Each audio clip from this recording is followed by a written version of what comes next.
Qawiyul amin.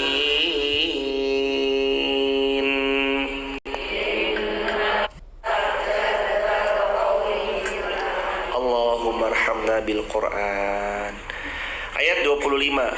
Faja'athu ihdahuma tamshi ala istihya.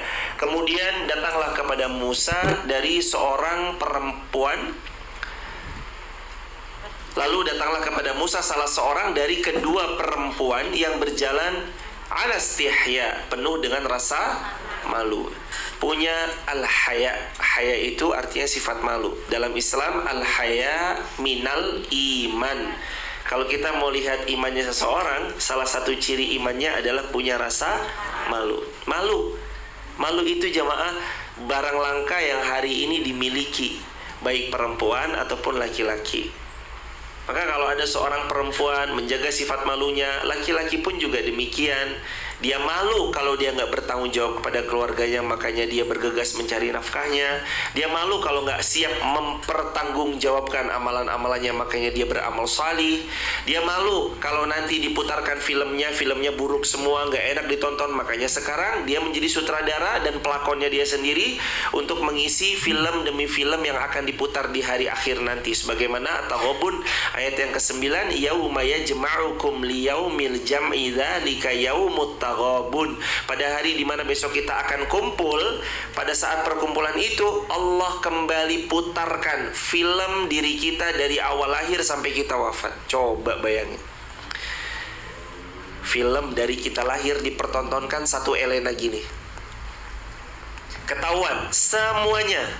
Datanya nggak ada yang miss, nggak ada yang zong, nggak ada yang tiba-tiba mohon maaf ya Allah, kata malaikat, ini dibakar sama dia ya Allah. Filmnya nggak ada. Mohon maaf ya Allah, yang CCTV sini rusak, nggak ada ceritanya CCTV-nya rusak. Semua datanya di-recall sama Allah, dipertontonkan. Tapi ada yang dihapus, adalah mereka yang taubat. Wa yukaffir anhu sayyiati. Allah berfirman, kalau taubat, film-film yang jelek-jelek dengan pertolongan Allah, yukaffir. Dikafir itu artinya di-cover, ditutupi, dihapus sama Allah. Jadi nggak ada orang yang bisa melihat. Tapi dianya tetap ingat akan ingatan itu. Lalu dia bergumam, maha baiknya Allah telah menghapus episode tahun sekian, di mana waktu tahun itu saya lagi memaksiatinya. Makanya perempuan harus punya rasa malu. Salah satunya rasa malu sosial, ketika perempuan ada di sosial media. Malu. Punya anak 5, suaminya tampan rupawan, tapi kalau foto miring sambil dimonyong-monyongin, seolah biar terlihat umur 17 tahun. Harus punya rasa malu jemaah. Padahal kita nih, Masya Allah, Tabarakallah, udah luar biasa jemaah, melewati fase ilmu demi fase ilmu, satu ilmu demi dua ilmu. Rasa malu itu harus terhias mulai hari ini. Malu kalau ada sesuatu yang tidak Allah ridhoi sama kita. Malu kalau sampai diri kita ini mendustai Allah dan Rasulnya. Malu. Al-istihya, perempuan itu punya mahkota. Mahkotanya adalah al-haya, rasa malu. Qalat inna abi yad'uka liyajziyaka ajra ma saqaita lana. Kata perempuan itu, sesungguhnya inna abi, ayahku, yad'uka, telah memanggilmu, liyajziyak, ayahku mau liyajziyak, berterima kasih. Pelajaran dari ayat ini, pandai-pandailah berterima kasih pada orang yang sudah baik sama kita. Kadang dunia ini membuat kita berpaling dari ucapan terima kasih pada orang yang jelas-jelas buat baik sama kita. Betul loh jamaah, kalau kita diperbaik atau kalau kita nolong orang, nanti kita dibalas walaupun bukan sama orang yang kita tolong, itu betul. Tapi juga ada konsep dalam Islam, liyajziyak, berterima kasihlah, minimal dengan ucapan jazakumullah khairan. Dan cara kita berterima kasih ada 3, masih ingat? Yang pertama, balas yang lebih baik.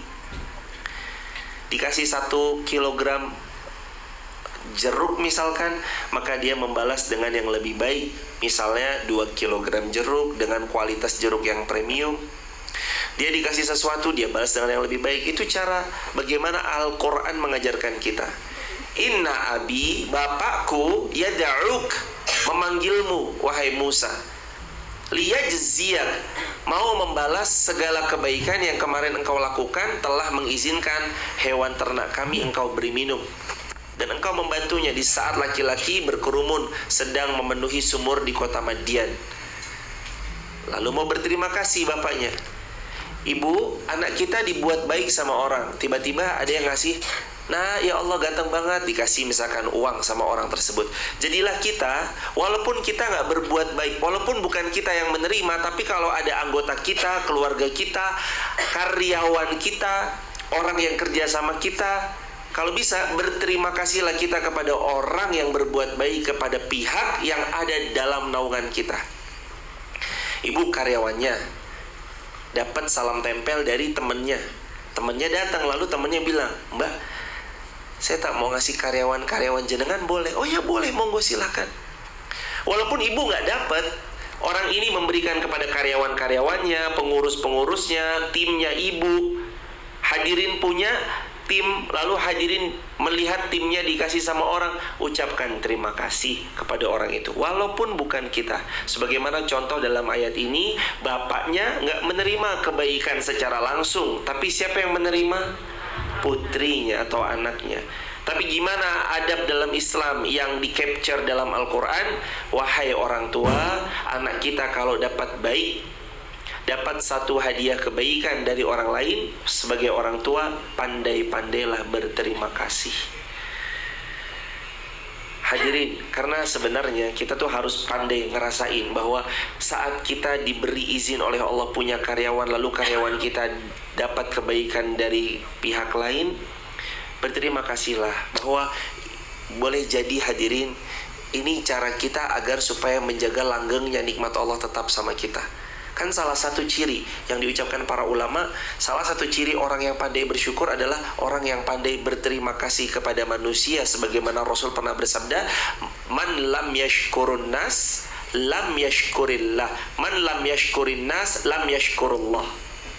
Barang siapa yang tidak mau berterima kasih kepada manusia, sama dengan dia belum bersyukur kepada Allah. Jadi kalau kita bilang makasih, jazakumullah khairan ya ibu, terima kasih banyak ya Allah, masya Allah ibu sehat lancar berkah, selalu doain gitu segala macam. Sebenarnya kita lagi berterima kasih kepada siapa? Allah. Makanya ini jadi konsep, dipakai ayat ini. Nanti anak kita, cucu kita, atau siapapun anggota kita atau karyawan kita dapat kebaikan dari orang, langsung kita telepon semampu kita ya, kalau ingat, kalau mungkin gak terlewat. Dan ini juga penting. Kalau teman-teman lagi bernaung di sebuah perusahaan, atau teman-teman bekerja sama seseorang, teman-teman dapat kebaikan, alangkah bagus dan baiknya teman-teman bilang, Ibu, mohon maaf, ini saya tadi dapat nih dari Pak Fulan, dapat dari Mbak Fulana. Ini gimana ya? Yaudah Mbak, itu rezeki buat Mbak. Kenapa? Nabi pernah bersabda, sesungguhnya di antara kebaikan yang harus dipegang oleh para karyawan, di antaranya adalah kalau dia dapatkan uang tip, dia kembalikan dulu kepada owner tempat di mana dia bekerja. Karena dia dapat gaji. Makanya sebenarnya dalam Islam itu dicukupkan dengan gaji, adapun tip bilang kepada owner. Kalau ownernya bilang, Mas itu rezekinya Mas, pegang hadiah dari Allah, perantara wasilahnya beliau, nikmati harta tersebut. Dan itu jadi konsep di beberapa lembaga, di beberapa pusat atau perusahaan yang sudah mulai belajar tentang agama. Dan kita teman-teman, tentang menerima tips ini, bekerja itu bukan cuma tentang dapat duit banyak atau duit sedikit. Bekerja itu tentang memasukkan harta halal atau harta haram ke dalam perut kita. Pastikan aja yang masuk yang halal-halal. Yang haram menjauhlah, jauh-jauh, jangan dekat. Yang halal nikmatilah. Salah satunya uang tip. Orang berterima kasih kepada kita, ingat, kan saya kerja di sini, terus saya melayani dia, terus dia ngasih uang tipnya ke saya, ya pasti buat saya lah. Pertanyaannya, Nabi pernah bersabda dalam hadis Bukhari, apakah kalau dia diam di rumah orang tuanya, tidak kerja di sini, dia akan dapatkan uang tip dari orang tersebut? Tidak. Kata Nabi kan gitu. Nabi bersabda dari riwayat Bukhari, kalau kamu diem di rumah orang tuamu, apakah orang itu akan memberikan tip kepadamu? Jawabannya tidak. Maka kalau ada dapat tip, cara terbaiknya bilang kepada orang yang diberi kekuasaan, Pak, saya dapat tip. Gimana ini? Ya udah Mbak, buat Mbak. Mas, dapat tip gimana ini? Ya udah Mas, ini buat Mas. Udah. Itu lebih aman, lebih terjaga. Kita pernah beberapa tempo hari waktu masih kerja, suruh beli komputer 5 unit jemaah dari perusahaan. Kita beli komputer 5 unit. Lalu terus kemudian dapat salam tempel, amplop isinya 2 juta. Apa ini? Diskon. Bukan diskon. Ini buat jenengan Mas. Lain kali ntar kalau ada pengadaan lagi, jangan lupa order di sini. Dibuka amplopnya bener 2 juta tadi, dibalikin kepada perusahaan. Perusahaan nggak balikin lagi. Walaupun kita balikin, ini enak nih kayaknya nih 2 juta. Tapi di situ ujian kejujuran. Apakah kita meniru Rasulullah yang dapat gelar Al-Amin? Amanah atau enggak? Ataukah kita ngambil kesempatan dalam kesempitan? Pertanyaannya, kalau kita nggak kerja di situ, apakah kita disuruh beli laptop sebanyak 5 buah? Nggak disuruh. Kalau kita cuma diem-diem di tempat orang tua kita, nggak bakalan diizinkan, nggak bakalan punya dana untuk membeli laptop 5 buah pengadaan di sebuah instansi. Tapi karena kita kerja di situ, maka disuruhlah. Jadi itu dapat 2 juta sebab karena kita kerja di sana, sedangkan kita sudah dapat gaji full dari sana. Enak 2 juta kalau dalam pandangan kacamata dunia, tapi nggak enak tanggung jawabnya di akhirat. Balikin ke perusahaan, lalu perusahaan ini bilang, ya sudah ya, ini milik perusahaan. Ya nggak apa-apa, nothing tulus, kita nggak kehilangan apapun. Dan teman-teman, lebih baik kehilangan dunia karena Allah daripada kehilangan Allah sebab karena dunia. Pakai rumus ini terus.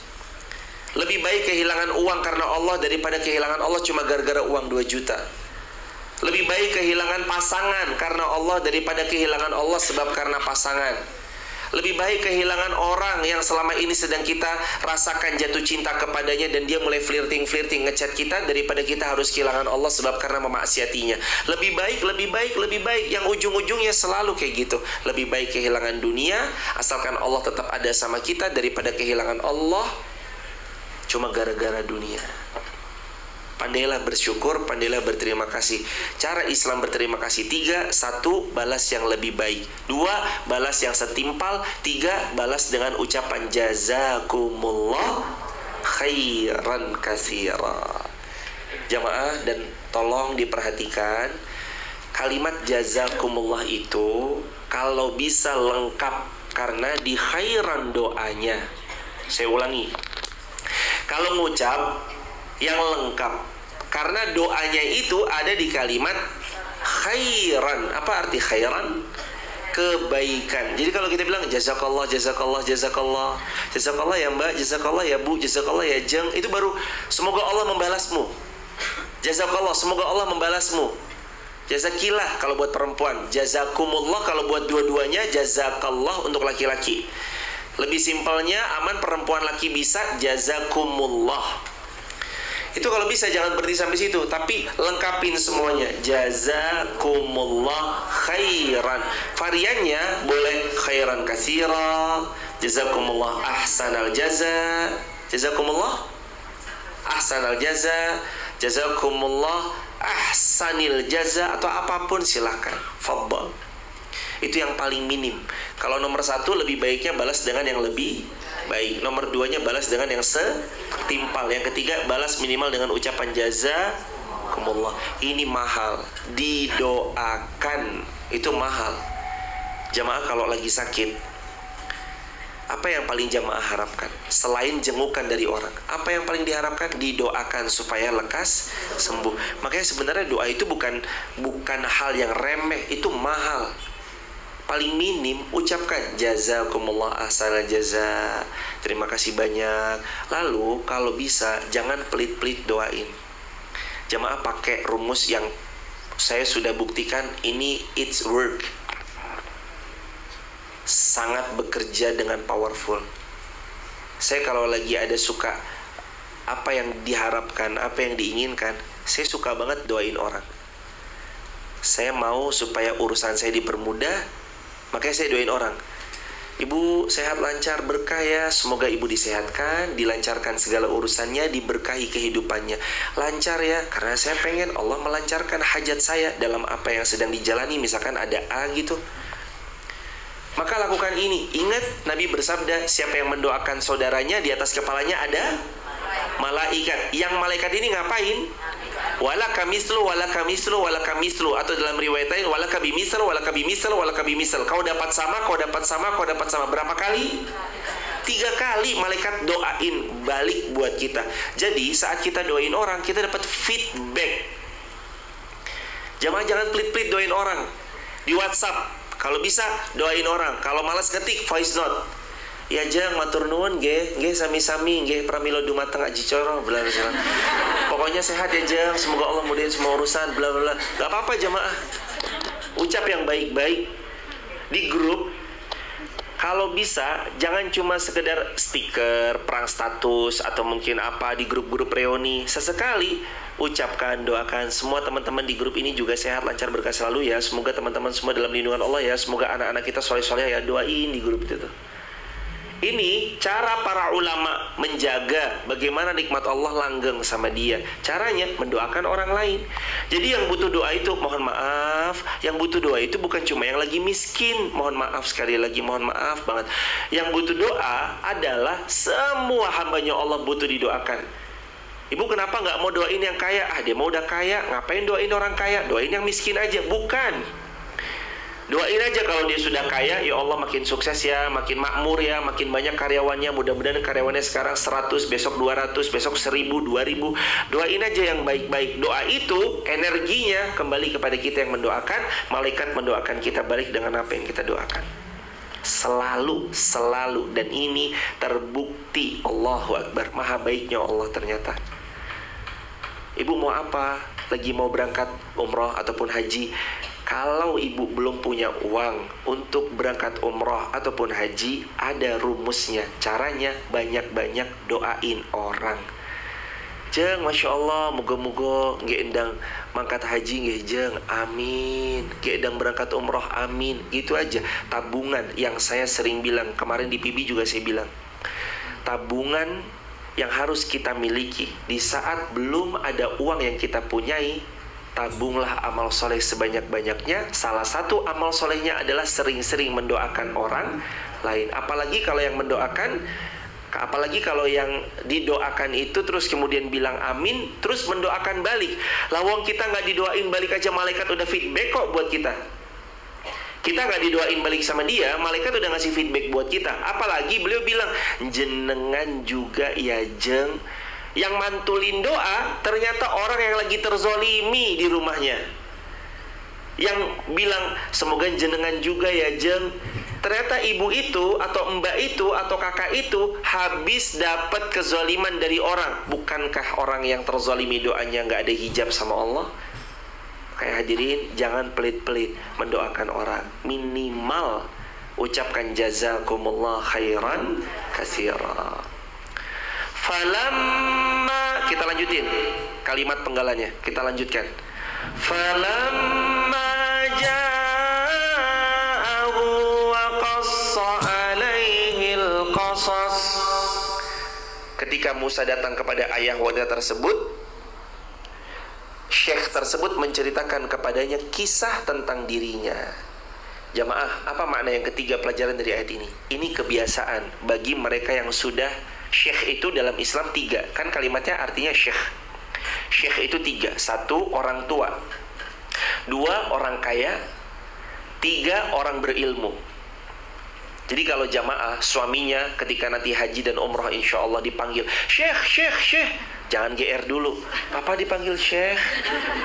Syekh itu boleh jadi artinya orang kaya, orang berilmu, atau orang tua. Nah mungkin dipanggil syekh itu karena udah tua ini. Syekh. Apa perkataannya? Falamma ja'ahu wa qassa alaihil qasas. Ketika Musa bertemu sama ayahnya perempuan ini, yakni seorang yang sudah tua, Syekh ini bercerita tentang apa? Tentang dirinya. Jadi emang jamaah kalau ketemu sama sudah tua, sama orang yang sudah senja, pasti seringnya beliau cerita tentang dirinya. Dan itu biasa, nggak apa-apa, dengerin aja. Wabil khusus sama orang tua. Kalau kita lagi khidmat, bakti sama orang tua ngulangin cerita yang sama. Biyen bapakmu pernah kan? Dulu ibumu gini. Nggih bu, sudah 100 kali. Gak usah digituin, iya aja, ngangguk jemaah. Ya Allah, ini cerita udah berulang kali diceritain lagi. Ngangguk aja. Seolah-olah kayak kita baru dengar cerita itu pertama kali.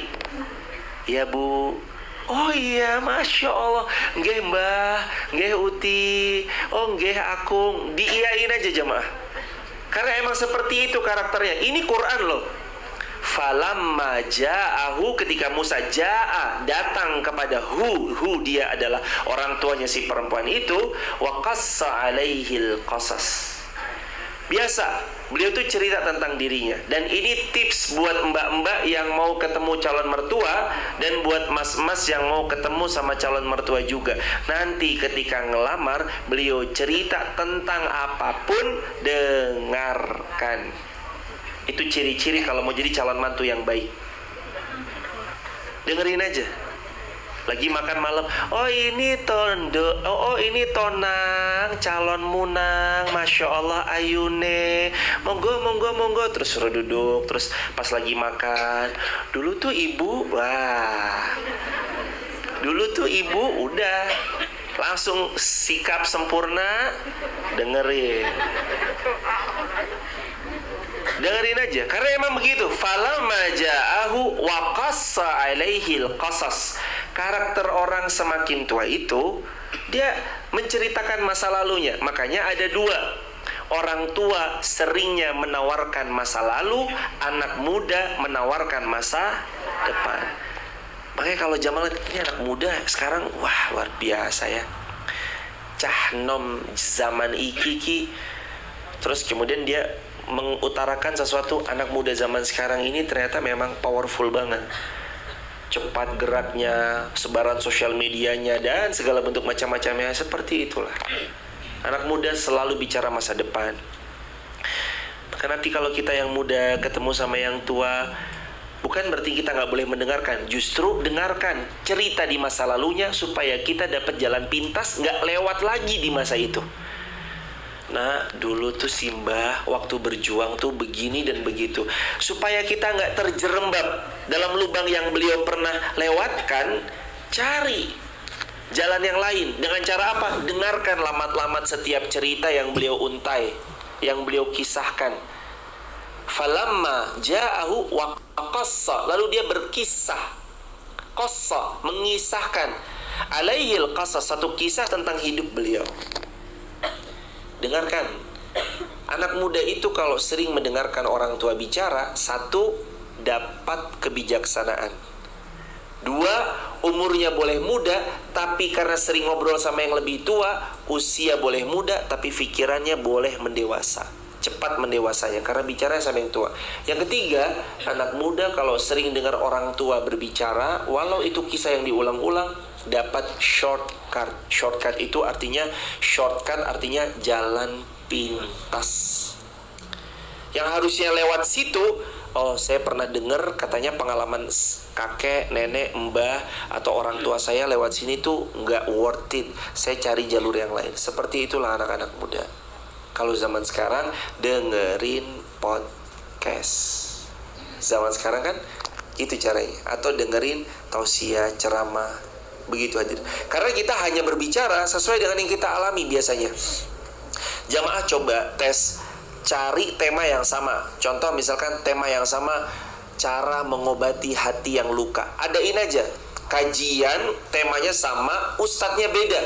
Walaupun clue materi yang jamaah bilang atau jamaah torkan itu sama, tapi setiap ustadz, ustazah punya background yang berbeda, punya pengalaman hidup yang berbeda, punya latar belakang yang berbeda. Walaupun temanya sama, tema kajian kita kali ini cara menyembuhkan hati yang terluka. Itu pasti isinya berbeda. Karena seperti itulah manusia, dia hanya akan berbicara sesuai dengan kapasitas kemampuannya. Fala takhaf. Ini tips untuk mertua pas ketemu calon menantu. Fala qala la takhaf. Orang tua nih kalau mau lagi fit and proper test calon mantu harus pegang prinsip ini. Harus la takhaf. Jangan menakut-nakuti calon menantu. La takhaf, kamu jangan takut gitu. Mantu itu jamaah, dia datang mau ngelamar anak kita, hatinya sudah dakdikdukder. Daya. Udah dakdikdukder. Makanya jangan ditambah beban yang berat. Pakai ditanya, tadi dari mana dek? Basa-basi dulu. Iya dari sini om, tante. Oh berangkat jam berapa? Basa-basi. Oh tangannya kosongan aja. Wah las. Astagfirullahaladzim. Iya tante, lupa. Jangan ditakut-takutin. Dia mau datang punya niat baik. Mama ini ada laki-laki yang mau ngelamar aku. Ya udah dengerin aja dulu. Dia datang itu udah bawa hati yang udah bismillah ya Allah, berani saya mau nembung, mau ngelamar. Makanya sikapnya dari Syekh Madian, orang tuanya dari perempuan ini, la takhaf. Jangan kamu jangan khawatir. Tugas kita orang tua bijaksanalah. Jangan takut-takutin calon menantu. Karena nanti ini nih kisahnya tentang bagaimana Musa mau diangkat. Awalnya jadi pekerjanya, ternyata nanti dipek jadi calon mantu, diangkat jadi calon mantu. La takhaf, jangan khawatir. Najauta minal qaumiz zalimin. Engkau selamat dari orang-orang zalim. Maksudnya kamu tuh, saya tuh nggak gigit kok. Kamu gak usah takut, saya nggak gigit. Kamu selamat dari orang-orang zalim. Itu juga maknanya saya nggak perlu kamu khawatirkan. Ya kita cuma ngobrol biasa. Tapi jamaah juga bukan berarti jamaah nanti kedatangan calon mantu bermudah-mudahan. Wes pokoknya laki toh, iya wes langsung radio. Gak bermudah-mudahan juga, enggak. Tapi kita juga bilang bismillah. Iya, saya juga tes fisik, proper test. Fisik itu nanti relatif, tapi fit and proper testnya itu salah satunya kata Nabi kalau perempuan dua hal. Idza ja'akum, kalau datang kepada kalian wahai orang tua, man, siapa laki-laki ini, tardawna dinahu. Fit proper test yang pertama, din, lihat agamanya. Yang kedua, wa khuluquhu, lihat akhlaknya. Fazawwiju, kalau udah agamanya benar, akhlaknya kamu tardawna, ridha kepada agama akhlaknya, fazawwiju, silakan nikahin. Laki-laki bukan cuma sekedar berilmu. Kalau dia berilmu tidak berakhlak, zong nanti ilmunya. Dia akan membawakan ayat-ayat yang pro sama dia, lalu untuk menyakiti dan melukai istrinya. Kadang parahnya, dia bisa menunggangi hal itu untuk kepentingannya pribadi, bukan sebagaimana yang Allah inginkan dan Allah ridhoi. Makanya penting dua combo ini jamaah, ilmu, akhlak. Bukan cuma ilmu doang tapi zong akhlaknya. Bukan juga akhlaknya doang tapi zong ilmunya. Tapi ini sepaket. Mantardawna, asalkan kamu ridho dinahu, agamanya, wa khuluquhu, dan akhlak sang laki-laki tersebut, fazawwiju, silakan nikahkan putrimu sama dia. Gimana caranya ngelihat agar laki-laki ini benar-benar kelihatan baik agamanya? Hal yang paling simple zaman now, digital profiling. Maksudnya digital profiling itu apa? Lihat akun TikTok, akun sosmed, apapun. Itu namanya digital profiling. Siapa yang dia follow? Masih ingat ya? Ada secara psikologi seseorang akan memfollow apa yang dia minati. Kalau dia memfollow sepak bola, boleh jadi beliau adalah penghobi sepak bola. Follownya semuanya tentang akun-akun masak, dia hobi memasak. Digital profiling itu hari ini udah barang common, udah hal yang biasa. Digital profiling, siapa sih dia? Apa sih yang diposting di sosmednya? Jamaah mau ngecek calon mantunya, begitu salah satunya. Oh, yang diposting ini oke, yang di follow ini oke, aman, terkendali. Lanjut digital profiling. Lalu kalau sudah digital profiling ternyata aman, terkendali, gimana lagi cara berikutnya supaya kita tahu akhlaknya sang laki-laki ini baik? Cara mengetahui, telepon mbaknya di rumah. Ibu tanyai, punya mbak nggak di rumah? Punya, rewangnya di telepon. Mbak, aden ini tuannya jenengan betul? Betul. Gimana aden ini? Tanyai. Cara yang ketiga, punya bawahan, karyawan, orang yang mau bersamai, orang yang kerja sama dia, orang pegawainya gitu. Kalau dia atasan, boleh ditanyai. Wahai mbak, benar ini bos yang jenengan? Benar. Gimana beliau kalau bersikap? Kalau lagi marah gimana? Kalau lagi nggak seneng gimana? Kalau lagi kurang berkenan gimana? Itu agar supaya kita mengenal akhlaknya gimana. Terus yang berikutnya, salah satunya, lihat bagaimana sikapnya sama orang yang tidak punya atau orang yang di bawahnya. Apakah dia punya sikap merendahkan atau penuh hormat? Orang tuh kalau ngajeni orang, jamaah, kebaca. Ngajeni tuh kebaca. Dia bakal betul-betul terlihat dari gestur tubuhnya, tutur katanya. Oh ya, ini orang ngajeni banget sama orang lain. Dia berterima kasih, pandai mengucapkan, dan segala macam. Tapi kalau tidak, wah itu juga PR tersendiri. Saya ulangi lagi. Kalau ada dua ini, izinkan putri kita menikah dengan beliau. Baik agama, baik akhlak. Kalaupun harus milih salah satu, meskipun kalau bisa tetap dua-duanya ya. Kalaupun harus milih salah satu, cuma sekedar saran, pilih baik akhlaknya dulu. Ilmu bisa dipelajari bareng-bareng. Tapi kalau ilmunya tinggi, akhlaknya jongkok, bahaya. Bahaya jemaah. Bukankah pernah kita dengarkan banyak kisah-kisah ada orang yang sudah belajar agama, lalu terus kemudian main kasar sama istrinya, nggak perhatian sama istrinya, ditinggalkan begitu saja. Dan itu kan hal yang sangat menyedihkan. Dia paham agama, lantas agamanya buat apa? Akhlaknya zong. Maka kalau boleh, kalau bisa ya dua-duanya. Tapi kalau suruh pilih salah satu, pilih yang baik akhlaknya. Agama bisa dipelajari bareng-bareng asalkan adab akhlaknya sudah baik. Yang penting itu jemaah. Tidak kasar, tidak KDRT, tidak berbuat keras kepada istrinya, lemah lembut. Begitu hadirin.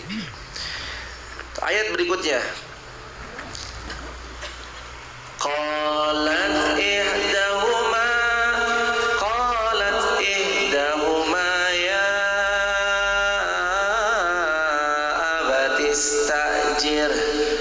dan salah seorang dari kedua perempuan itu berkata, wahai ayahku, istajir, jadikan dia pekerja kita. Wahai ayah, itu Musa kalau bisa suruh jadi karyawan kita aja. Inna khaira man istajarta al-qawiyul amin. Karena yang paling baik yang engkau ambil untuk kerja sama kita adalah orang yang kuat dan dapat dipercaya. Ini nomor berikutnya, pelajaran dari ayat ini, tips untuk para pengusaha atau atasan atau HRD atau HR untuk merekrut orang kalau lagi open recruitment. Apa cirinya? Cari dua spesifikasi ini. Pertama, qawiyun, orang yang kuat. Karena jamaah, kuat fisik itu menentukan produktivitas. Orang kalau sakit bisa produktif gak? Gak bisa. Makanya fisiknya harus qawi, yang kuat, yang sehat. Yang kedua, amin, fit and proper test untuk karyawan, pegawai, orang yang nanti membersamai jamaah dalam urusan. Amin, kalau bisa dia yang dapat dipercaya. Gimana cara ngetesnya? Taruh. Jamaah punya handphone, taruh. Tapi jangan yang mahal-mahal. Taruh aja handphone di situ. Atau bolehlah kalau yang mahal, tapi asalkan udah siap kalau ternyata handphonenya orang ini nggak amanah, diambil apa segala macam. Tapi simpan juga CCTV di tempat tersembunyi.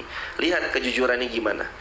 Kadang-kadang taruh aja uang di saku. Mohon maaf ya jamaah, ini boleh dipakai. Karena untuk mengetahui ini jujur atau enggak, perlu kita ngetes. Taruh aja uang di saku 100.000, atau kalau mungkin terlalu besar ya 10.000. Orang ini jujur enggak? Dia bakal bilang enggak, uang di saku ibu, ada uang di saku pak. Oh iya makasih ya. Jujur orang itu insya Allah.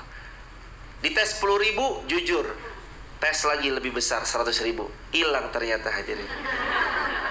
Kalau dites 100.000 hilang, oh berarti sama seperti yang kalau disogok, berapa sogokannya? 5 juta. Mohon maaf, saya tidak terima sogokan. Begitu 5 miliar, sebentar saya istikharah dulu. Kadang, sekali lagi ya, nominal juga menentukan. Nominal kecil kadang suka jujur, nominal besar belum tentu. Ada orang yang kaget ngeliat uang besar, akhirnya dia nggak jujur. Waliyazubillah. Ini sikap-sikap sama orang gini harus gimana? Hati-hati ya jemaah. Kalau udah tahu orang ini nggak jujur, Anda, saran saya, tarik diri untuk deket-deket sama dia, menjauhlah. Tapi kan dia bisa bertobat, iya, biarin dia tobat dulu. Kalau mau kembali membersamai nanti setelah tobat dan terbukti tobatnya sungguh-sungguh, bukan tobat kaleng-kaleng.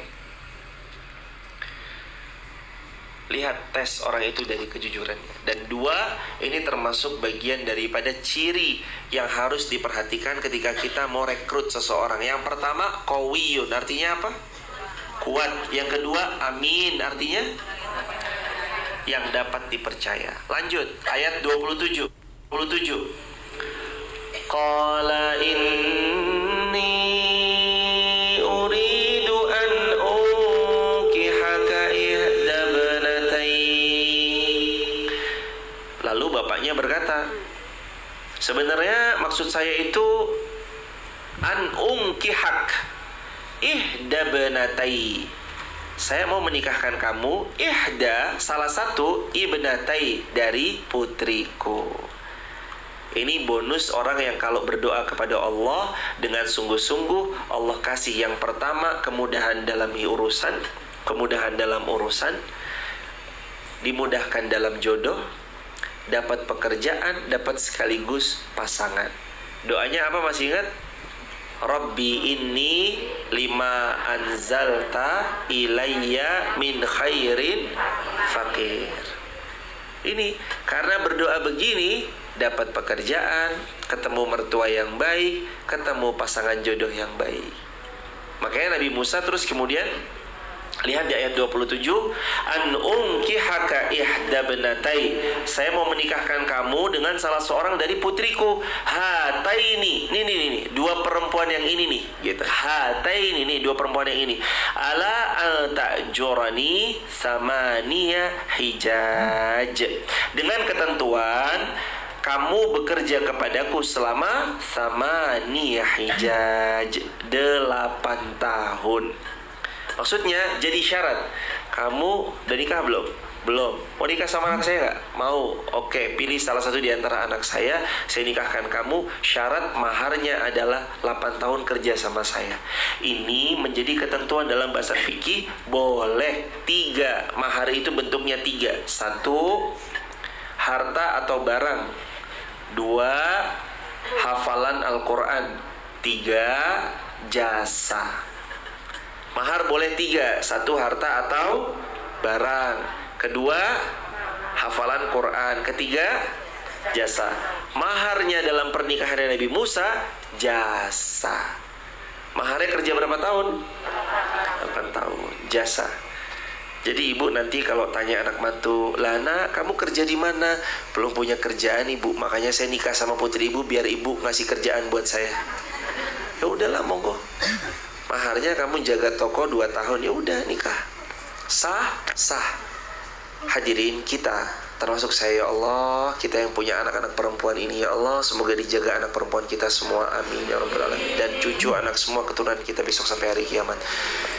Kita makin kesini kan jamaah tahu sendirilah. Lawang zaman yang sebelum ada sosial media seramai ini aja sudah banyak terjadi yang MBA, married by accident. Apalagi zaman-zaman yang sudah seperti ini, buka sosial media isinya yang begitu-begitu, jamaah sudah paham sendiri. Maka banyak-banyak berdoa kepada Allah, semoga putri kita dijaga Allah. Tapi kalau dirasa sudah ada gejolak-gejolak percintaan di putri kita,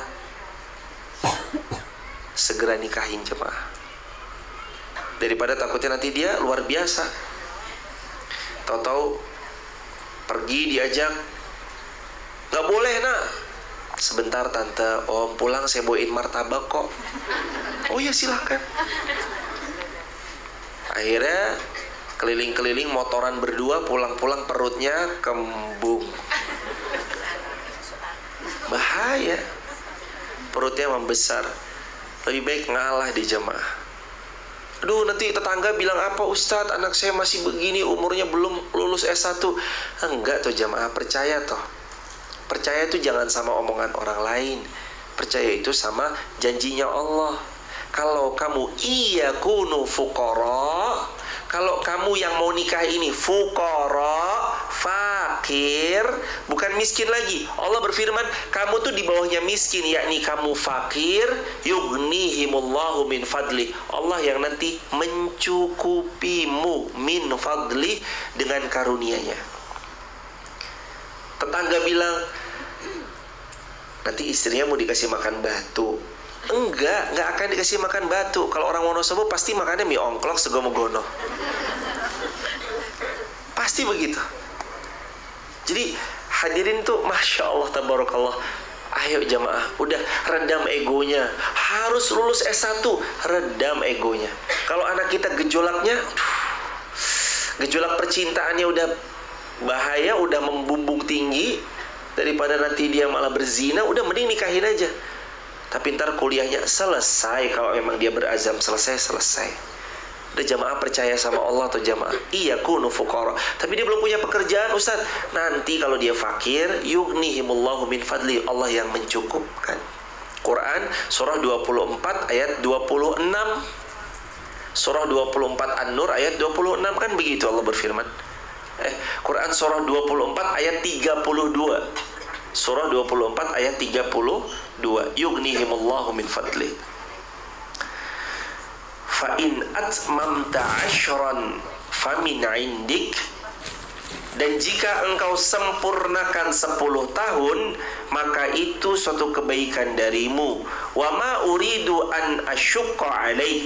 Dan saya nggak mau beratin kamu. Nih, mertua-mertua, calon-calon mertua, yang kita semua yang punya anak insya Allah bakal jadi calon mertua buat nanti menantu-menantu kita. Wa ma uridu an asyukka alaih. Saya tuh mertua baik kok. Saya nggak mau memberatkan kamu. Jangan beratin calon mantu. Kalau calon mantu datang kurus, gering, tunggu aja. Nanti kalau udah nikah ya pelan-pelan gemuk, sukses, tampak seperti laki-laki yang dirawat. Nggak apa-apa jemaah. Jangan ngelihat sekarangnya. Sekarangnya emang belum punya apa-apa. Tapi besok, asalkan dia ulet, bertakwa sama Allah, bekerja keras, memastikan nanti anak kita diberi makan makanan yang halal, udah diterima aja tuh jamaah. Gak usah muluk-muluk, calon mantu saya harus orang kaya, darah ningrat, tingginya 185 cm. Lah kalau kita menaruh daripada standar yang tinggi, takut-takut kasihan anak kita. Maksudnya, iya betul, standar yang tinggi itu baik. Tapi kan pertanyaannya harus dibalik dong. Apakah orang yang memang memenuhi standar itu mau sama anak kita? Kita lupa bagaimana kita mencocokkan sama anak kita juga. Pasangan itu harus juga diperhatikan sekufunya. Ya, itu sabda Nabi kok. Nabi bersabda, ankihu ma'akfa aminkum. Kalau kamu nikah, kalau kamu mau menikahkan atau kamu menikah, ma'akfa aminkum. Cari yang akfa. Akfa artinya sekufu, sepadan. Sekufu dalam cita rasa makanan, bahasa, sosial budaya, tradisi, agama, ilmu, harta termasuk di dalamnya. Sekufu, cari yang sekufu. Wa ma uridu an asyukka alaik. Saya itu calon mertua yang an asyukka alaik. Saya nggak mau menyusahkan kamu. Hidup kamu tuh tenang aja. Satajiduni insyaallah minas salihin. Ya insyaallah engkau akan tahu bahwa saya ini mertua yang saleh. Makanya kita mau menantu kita salih, tapi kita lupa menjadikan diri kita mertua yang saleh. Ayo hadirin, udah jamaah. Ini jamaah-jamaah yang anak bujangnya belum nikah, cari mbak-mbak di sini aja udah. Anak bujangnya belum nikah, cari mbak-mbak di sini. Mbak, udah nikah belum? Belum. Ini anak saya juga loh mbak. Ya siapa tahu mau saya kenalin. Siapa tahu jodohnya ketemu di pengajian. Tentu hadirin, orang tuh mau ngaji. Coba jamaah tanya sama yang baru pertama kali datang. Orang pertama kali datang ngaji tuh malunya bukan main loh jamaah. Aduh, karo sopo, ngaji di sini nggak ketemu teman, nggak punya teman, tapi mereka memaksakan diri. Itu tuh orang pilihan Allah. Udah jamaah, mau mendekat kepada kebaikan itu artinya dia menjauh dari yang buruk. Mendekat kepada kebaikan juga artinya dia mendekat kepada Allah. Orang datang belum nikah, nak, wes nak, tapi calon mantu yo. Itu udah termasuk tuh insya Allah mantu-mantu pilihan. Kalau yang datang bermajelis di majelis ilmu, satajiduni insya Allah minas salihin. Ingat, kalau mau menantu yang baik, jadilah calon mertua yang baik. Besok kita lanjutkan kalau masih ada umur, ayat 28, 29 dan berikut-berikutnya tentang bagaimana sikap calon menantunya kepada mertuanya, yakni Musa kepada Syekh Madian. Hadirin jamaah yang dirahmati Allah, sampai di sini dulu pembahasan kita. Jamaah mohon izin ya jamaah. Ini ada hadiah voucher dari Dr. Emi Ortodontik Dental Care untuk periksa gigi dan segala macam-macamnya. Itu ada di Pahlawan. Dr. Emi membagikan voucher ini, satu voucher senilai Rp200.000 gratis untuk jamaah yang bisa jawab pertanyaan saya. Apa faidah? Sebutkan 2 faidah dari ayat yang pagi ini kita bahas. Silakan. 2 faedah aja. Silakan Mbak. Yang pertama, mikrofonnya boleh. Faidah yang pertama. Kalau kita diberi kebaikan sama orang lain, kita harus berterima kasih. Kalau dibuat baik orang harus berterima kasih. Satu, lalu Kebaikan yang harus kita balas. Satu, dengan membalas kebaikan setimpal. iya, 2, membalas kebaikan dengan setara.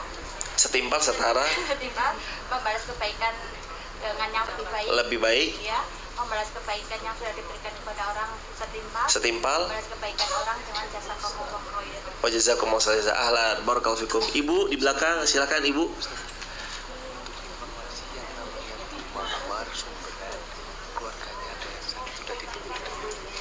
Informasi Ibu Mawar dari Sumberan, keluarganya sudah menunggu di depan.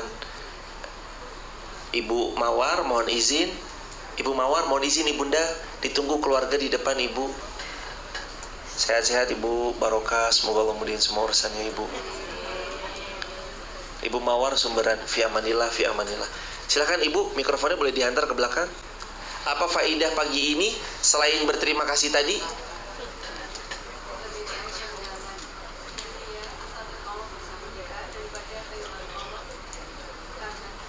Wah, Masya Allah, lebih baik kehilangan dunia karena Allah daripada kehilangan Allah karena dunia. Yang kedua,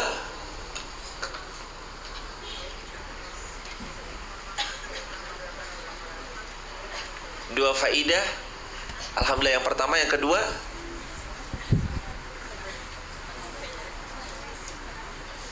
Gak apa-apa Ibu, ahlan. Ini Bu hadiahnya Mas, boleh dikasih. Barakallah. Ahlan, di belakang Ibu boleh angkat tangan Ibunda. Nanti kalau mungkin nggak dipakai bisa diserahkan aja jemaah kepada adiknya atau anaknya yang mau periksa gigi dan segala macam. Angkat tangan. Yang tadi yang Ibu boleh. Siap Ibu. Satu lagi kepada Ibu yang tadi angkat tangan mana? Ibu mohon izin. Ya, barakallah, silakan Ibu. Apa faidahnya selain dari 2 yang tadi ini? Mahkota perempuan itu adalah rasa malunya. Terus kemudian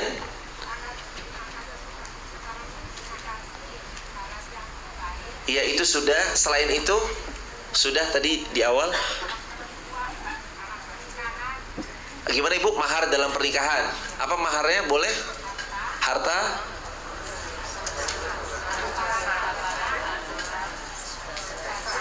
Masya Allah, harta, hafalan Quran sama jasa. Allahu Akbar wa lillahil hamd. Terima kasih banyak ya Ibu. Terima kasih sudah menjawab. Jamaah, kenapa tadi saya nanya begitu? Juga intinya sebenarnya begini hadirin. Apa yang disampaikan, kadangkala tiap-tiap kita itu capture-nya beda-beda. Ada yang tadi capture-nya seperti Ibu, bahwa jangan kehilangan Allah hanya karena dunia, tapi biarlah kita kehilangan dunia karena Allah. Itu kan capture-an dari beliau. Dari beliau capture-annya cara berterima kasih. Dari belakang tadi capture-annya ternyata ada jasa. ada hafalan Quran, ada harta benda maupun barang yang bisa jadikan sebagai mahar. Tuh, capturean itu beda-beda. Seperti itu jemaah. Kadangkala setiap hal di capture oleh orang itu berbeda. Maka kalau kita mendapati ada perbedaan, selama perbedaan itu bukan tentang ada perihal kekufuran, kemusyrikan, di dalamnya tentu berlapang-lapang dadalah menerimanya. Insyaallah kita jadi hamba yang berbahagia. Sampai sini ada yang mau bertanya, waktu dan tempat untuk tanya jawab dipersilakan. Ada pertanyaan hadirin? Silakan Ibu Ayu, fadhol. Mikrofonnya ada Mas? Boleh Ibu pakai mikrofon?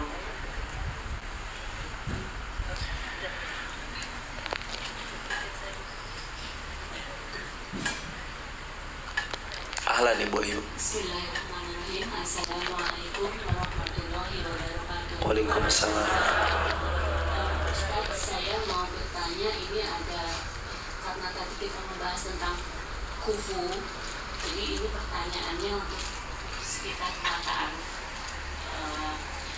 Masalahnya ini Ustaz, sekarang ini untuk CV yang masuk dari ikhwan itu dengan tingkat pendidikan yang rendah.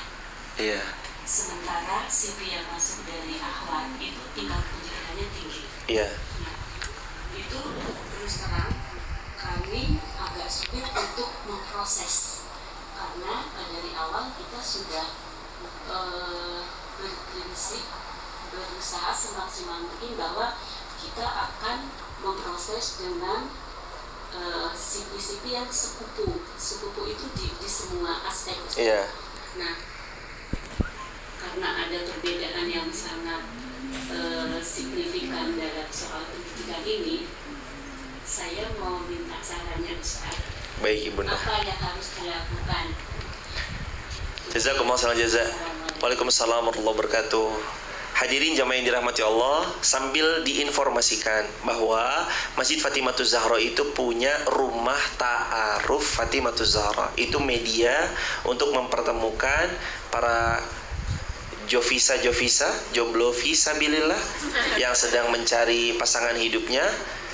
Itu dihandle oleh beliau. Jadi buat Bunda Ayunda, Ibunda Ayunda, beliau membersamai sudah sejak lama, sudah dari sebelum corona kita bareng-bareng waktu itu di situ. Insyaallah sampai sekarang pun juga kami masih membersamai di sana dalam rumah ta'aruf yang waktu itu diawali dari pernikahan kakaknya Rafli, dilanjutkan dalam pernikahan yang lain. Alhamdulillah sudah ada beberapa pasang yang lewat rumah ta'aruf itu kemudian menikah. Tapi poinnya di sini beliau mengalami kendala bahwa CV yang masuk, karena kan harus nulis CV itu 12 lembar, itu semuanya lengkap di situ. Yang perempuan menginginkan laki-laki yang lebih tinggi, lebih tinggi dalam bukan derajat tapi lebih tepatnya lebih tinggi dalam ilmu perihal pendidikan. Tapi ternyata yang masuk tidak sesuai dengan harapan. Solusinya harus seperti apa? Tentu jamaah yang pertama ditawarkan kembali kepada pihak sang perempuan. Ini kalau dari strata pendidikan belum sekufu, tapi kalau dari penghasilan ini karena beliau pengusaha, bagaimana apakah sang perempuan berkenan untuk dipertemukan, dita'arufkan, diperkenalkan? Kalau memang beliau berkenan nggak ada masalah. Kalau memang beliau mensyaratkan tidak ada masalah perihal pendidikan. Tapi kalau itu menjadi soal, jawabannya mau nggak mau kalau begitu menunggu yang masuk dengan strata pendidikan yang sesuai yang diharapkan, atau bisa mencoba rumah ta'aruf yang lain mungkin di kota-kota yang besar. Mungkin strata pendidikan yang diharapkan ada di sana. Mungkin seperti itu ya jamaah. Itu juga tentang demografi dan geografis. Karena setiap wilayah itu kan berbeda-beda ya. Mungkin bisa mendaftar di kota-kota besar kalau memang yang diharapkan seperti itu. Tapi kalau yang dicari yang beriman kepada Allah, yang dirasa klop, cocok, baik agama, baik akhlaknya, tanpa melihat strata pendidikan, tanpa melihat itu, tapi sekufunya sekufu iman dan akhlak, lalu dipertemukan kok ngobrol nyambung sama ada mahramnya, lanjut ke dalam jenjang pernikahan. Begitu ya jamaah. Dan sesuai juga yang Bunda utarakan, kami menambahkan kalau CV yang masuk itu perempuannya lebih banyak daripada laki-laki. 1 banding berapa Bunda? 1 banding 4. Jadi CV laki-laki yang masuk itu 1:4. Ya, ntar saya kehilangan laki-laki soleh. Ini buat perempuan yang jovisa.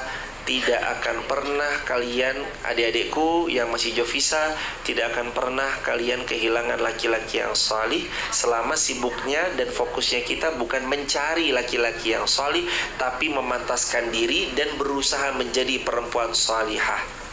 Kalau kita berusaha dan memantaskan diri menjadi perempuan salihah, insya Allah pasangannya laki-laki yang salih. Semangat adik-adikku yang belum menikah. Insya Allah mudah-mudahan tahun ini menjadi tahun terakhir sahur sendirian. Tahun depan udah sahur bersama pasangan insya Allah. Tahun ini berarti kan 1445 Hijriah. Barakallahu fikum. Hadirin jamaah yang dirahmati Allah, insya Allah kalau kita ada kelapangan rezeki, mudah-mudahan Oktober tanggal 13 sampai 21 kita umroh bareng-bareng lagi insya Allah. Kalaupun tidak ada rezeki, kalaupun belum tergambar, bukan tidak ada rezeki tapi belum tergambar harta uangnya dari mana, ingat selalu rumusnya, kita punya cara nabung. Gimana cara nabungnya? Dengan nabung amal saleh. Caranya sering-sering doain orang. Insya Allah semua yang di sini berangkat haji, hajinya haji furoda, furodanya bintang 5, hotelnya selalu yang ada di depan, gak jauh jalannya ke masjid, keluar langsung pelataran.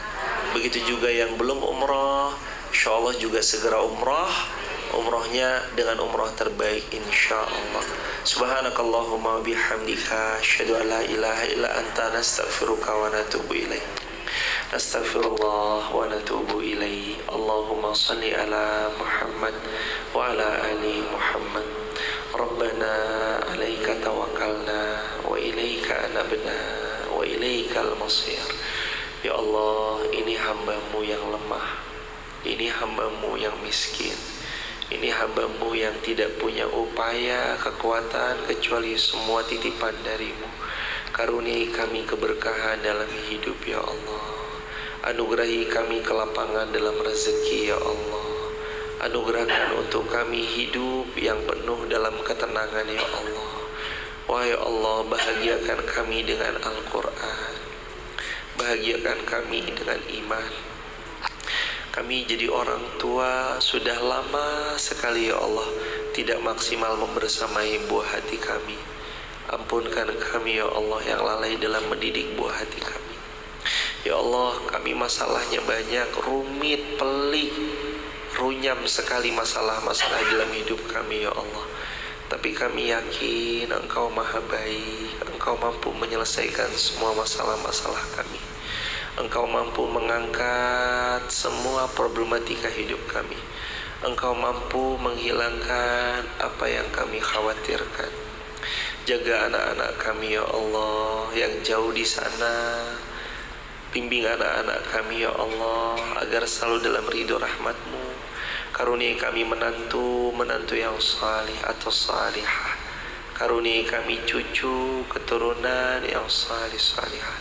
Anugerahi kami ya Allah pasangan hidup yang membuat hidup rumah tangga kami semakin sakinah, mawaddah, warahmah. Ya Allah, hajat kami begitu banyak jika kami sebut satu persatu. Izinkan ya Allah Engkau memperkenankan satu persatu hajat kami Kau kabulkan. Anugerahi kemudahan kami dalam hidup ya Allah. Kesembuhan kami bagi rasa sakit yang kami rasakan ya Allah. Anugerahi sembuh bagi guru-guru kami yang sedang sakit. Ada Ustadz Kendang, ada Ustadz-Ustazah yang lain yang sedang kurang fit. Sembuhkan fisik beliau ya Allah. Jadikan ya Allah waktu-waktu indah ini kami bisa terus menimba ilmu dari beliau. Ya Allah, guru kami menimba ilmu kepada beliau di saat rambut beliau masih hitam. Kini rambutnya mulai memutih, janggutnya mulai memutih. Jaga guru-guru kami, muliakan hidup beliau, rahmati beliau dengan rahmat-Mu. Berikan kesabaran yang luas kepada guru-guru kami. Ya Allah, anugerahi kami hidup penuh dengan kebaikan. Tangan ini mudah untuk berderma, kaki ini mudah untuk mengaji, lisan ini mudah untuk berzikir, fikir ini mudah untuk berfikir tentang agungnya Engkau, telinga ini mendengar yang baik-baik. Semua organ tubuh yang Kau titipkan kami gunakan dalam kebaikan. Ya Allah, izinkanlah kami bisa menginjakkan kaki ke tanah suci-Mu ya Allah, untuk berhaji maupun berumrah ya Allah, untuk berhaji bersama seluruh kaum muslimin. Izinkan juga seluruh kaum muslimin bisa berhaji berumrah ya Allah.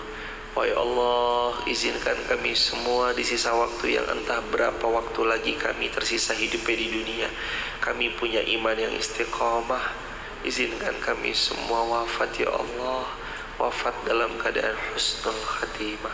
Rabbana atina fid dunya hasanah wa fil akhirati hasanah wa qina adzabannar. Walhamdulillahi rabbil alamin. Barakallahu fikum jamaah yang disayang Allah. Insyaallah Rabu depan kalau masih ada usia umur yang berkah, kita ketemu lagi jemaah. Subhanakallahumma bihamdika asyhadu an la ilaha illa anta astaghfiruka wa atubu ilaik. Terima kasih meluangkan waktu. Salam keluarga ya jemaah, sehat lancar penuh berkah. Assalamualaikum warahmatullahi wabarakatuh.